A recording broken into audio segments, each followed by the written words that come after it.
नमस्कार मित्रांनो, तर तू हिरे माझा मित्र या मालिकेच्या आजच्या भागात आपल्याला असं बघायला मिळतंय. वल्लरी लावण्याला घरी बोलावून घेते. तेव्हा लावण्य विचारते, मामी काय झालंय, मला तुम्ही घरी का बोलावून घेतलंय? तेव्हा वल्लरी म्हणते, लावण्य अगं संधी चालून आली आपल्याकडे आणि आता त्याच संधीचं आपल्याला सोनं करायचंय. लावण्य विचारते, म्हणजे काय प्लॅन काय आहे? वल्लरी म्हणते, दर वर्षी आमच्या इथे कोजागिरी निमित्त स्पेशल हळदी कुंकू असतं. अर्णवच्या आईने ही पद्धत सुरू केली होती. रात्रभर जागरण करायचं आणि ज्या बायका येतील त्यांना हळदी कुंकू लावायचं. लक्ष्मी कुठल्या रूपाने येईल ते सांगता येत नाही आणि आमच्या म्हातारीला इम्प्रेस करण्यासाठी ईश्वरीने हे व्रत करायचं ठरवले. म्हणते, किती बोरिंग आहे हे सगळं. वल्लरी ओरडते आणि वल्लरी म्हणते, लावण्य मूर्खासारखं बडबड करू नकोसा आणि एक विसरू नकोस, तुला जर या घरची लक्ष्मी व्हायचं असेल ना तर देवीचं दर्शन हे घ्यावंच लागेल आणि ते दर्शन तुला घ्यावं लागणार. लावण्य विचारते, पण मामी हे सगळं काही कसं होणार आहे? वल्लरी म्हणते, प्लॅन रेडी आहे. आता येणाऱ्या बायकांना हळदी कुंकू तू लावशील. ईश्वरी झोपा काढेल, एकदम गाढ झोपेल. लावण्य म्हणते, हे इंटरेस्टिंग आहे, पण नेमकं करणार तरी काय आहात तुम्ही? वल्लरी तिला औषधाची छोटीशी बाटली दाखवते आणि ती लावण्याला म्हणते, हे आहे झोपेचं औषध. हे ईश्वरीच्या दुधामध्ये टाकलं की ईश्वरीच्या चॅलेंजचे 13 वाजणार. रात्रभर जागरण तू करणार आणि ती ईश्वरी झोपा काढणार आणि देवीचा आशीर्वाद हा तुलाच मिळणार. लावण्य म्हणते, देवीच्या आशीर्वादापेक्षा आजींचा आशीर्वाद महत्वाचा आहे आणि तो सुद्धा मलाच मिळेल. वल्लरी म्हणते, आता कळलं ना मी काय बोलते ते. आता बघू ईश्वरीवरती देवीची कृपा होते का की आमच्या म्हातारीची अवकृपा. आता कोजागिरीचा प्रकाश त्या ईश्वरीच्या आयुष्यामध्ये कायमचा अंधार आणणार. त्या दोघीही खूप खुश असतात. किचन मध्ये ते औषध टाकायला जातात तर इकडे अर्णव हॉलमध्ये बसलेला असतो आणि ईश्वरी अंजली मसाला दूध बनवत असतात. ईश्वरी आपल्या इंदोरच्या मस्त गमती जमती सांगते. इंदोरला कोजागिरी पौर्णिमा कशी साजरी करायची ते सांगते. अंजली म्हणते, ईश्वरी आज कोजागिरीच्या निमित्ताने तुझ्यावरचा आजींचा राग कमी व्हावा एवढीच इच्छा आहे. अर्णव विचारतो, ताई हे जागरण करणं खरंच गरजेचं आहे का? अंजली म्हणते, चिंटू अरे तुझा विश्वास नाहीये, पण अरे खरंच तसं असतं. कोजागिरीच्या रात्री देवी घरात येते.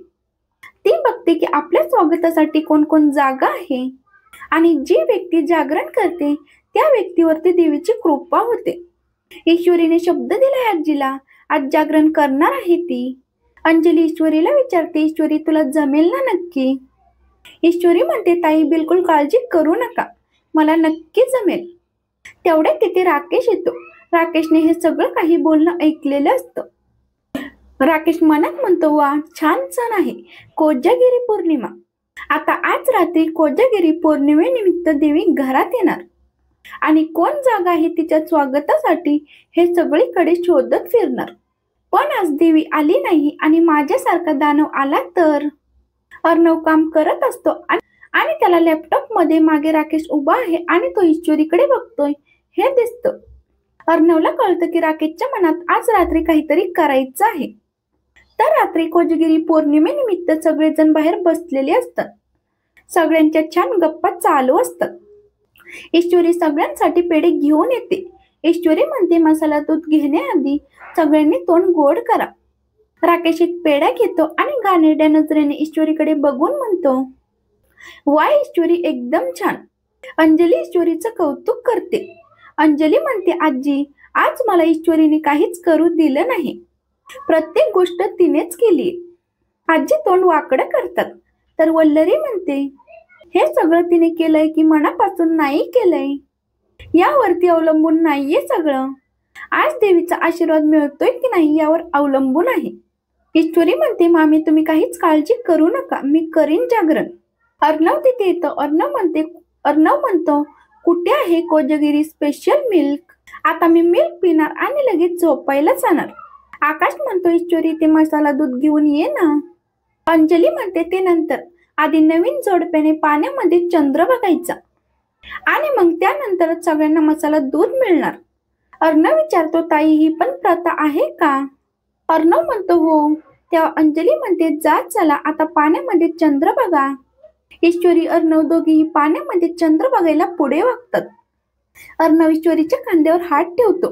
दोघंही रोमॅन्टिक होऊन एकमेकांकडे बघत असतात.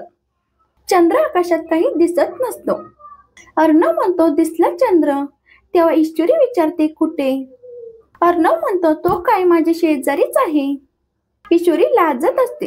तर वल्लरी किचन मध्ये जाते आणि किचन मधून सगळ्यांसाठी मसाला दूध घेऊन येते. लावण्य वल्लरीला इशाऱ्याने आपल्या प्लॅन बद्दल विचारते. वल्लरी इशाऱ्याने काम झालंय असं सांगते. ईश्वरी सगळ्यांना दूध देते. राकेश ईश्वरीकडे बघून मनात म्हणतो आजची रात्र खूप स्पेशल आहे.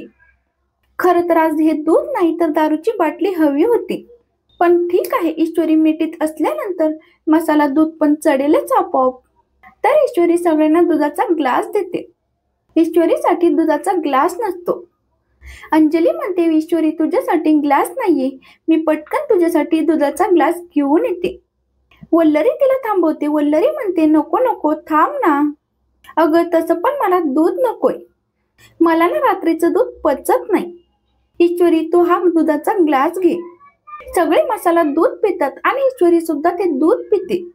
वल्लरीला आठवतं की अर्णव ईश्वरी ज्या वेळेस चंद्र बघत होते त्यावेळेस वल्लरी किचन मध्ये आली आणि किचन मध्ये काम करणाऱ्या ताईंना आपल्या रूम मध्ये काम आहे म्हणून पाठवलं आणि तिथे तिने सगळ्यांचे ग्लास जे भरून ठेवले होते त्यातल्या एका ग्लास म्हणजे ईश्वरीच्या ग्लास मध्ये तिने औषध टाकलं होतं. अर्णव ईश्वरीकडे येतो आणि ईश्वरीला म्हणतो मिस इंदोर मसाला दूध एकदम मस्त झाले. आता एवढं ड्रायफ्रूट घातलेलं दूध पिल्यावरती एकच काम आहे, मस्त रूम मध्ये जायचं, एसी चालू करायचं आणि झोपायचं. अर्णव हा ईश्वरीला चिडवत असतो. ईश्वरीचा रागवलेला चेहरा बघून त्याला आनंद होत असतो. आजी ईश्वरीला म्हणतात ईश्वरी जिचं मन निर्मळ असतं ना तिला देवीचा आशीर्वाद नक्कीच मिळतो. सगळे एक एक करून झोपायला जातात. अंजली ईश्वरीला विचारते ईश्वरी मी थांबू का तुला कंपनी द्यायला. राकेश म्हणतो अंजली काही काय बोलतेस तू. आणि अगं तू 2 जीवांची आहे, जरा बाळाची काळजी कर. आणि तसंही ईश्वरी जींवरती काय विश्वास दाखवायचा. अर्णव म्हणतो ताई जिजू बरोबर बोलताय, तू जाऊन झोप. आणि जिजू तुम्ही पण जाऊन झोपा, कशाला जागरण करताय. राकेश अंजलीला म्हणतो चल अंजली आपण दोघे जाऊ. अंजली राकेश झोपायला जातात. सगळे झोपायला निघून जातात. चल मी सिंदूर मी जातो झोपायला. ईश्वरी म्हणते सर खरंच तुम्ही झोपायला जाताय. अर्णव म्हणतो मी सिंदूर खोटं कसं झोपतात. मी तुला मगाशीच म्हटलं होतं मी माझ्या झोपेची तडजोड अजिबात करू शकत नाही. चल मी जातो झोपायला, काळजी घे. एकटी आहेस तू इथे आणि हो तुला काही लागलं तर मला अजिबात फोन करू नकोस. मी झोपलो असेल. चल गुड नाईट. आणि या दुधासाठी थँक्यू सो मच. अर्णव निघून जातो आणि ईश्वरी एकटीच उभी असते. ईश्वरी म्हणते हे सगळेच निघून गेले, आता मी एकटीच जागी राहणार. ईश्वरी दुधाचा ग्लास बघते आणि ईश्वरी म्हणते हे दूध असं कडवट का लागतंय. राकेश लपूनच तिला बघत असतो. ईश्वरी दुधाचा अर्धा ग्लास तिथेच ठेवते आणि आतमध्ये निघून जाते. राकेश तो अर्धा दुधाचा ग्लास बघतो आणि कुणी नाहीये हे बघून ईश्वरीचं उष्ट दूध प्यायला धावतच तिथे येतो. राकेश ईश्वरीचं ते उष्ट दूध पितो. तर मालिकेच्या पुढील भागात आपल्याला असं बघायला मिळतंय ईश्वरीला खूप झोप येत असते. ईश्वरी म्हणते ही झोप काय येते मला एवढी, अशी झोप मला कधीच येत नाही. आणि ते दूध पण कडू लागत होतं.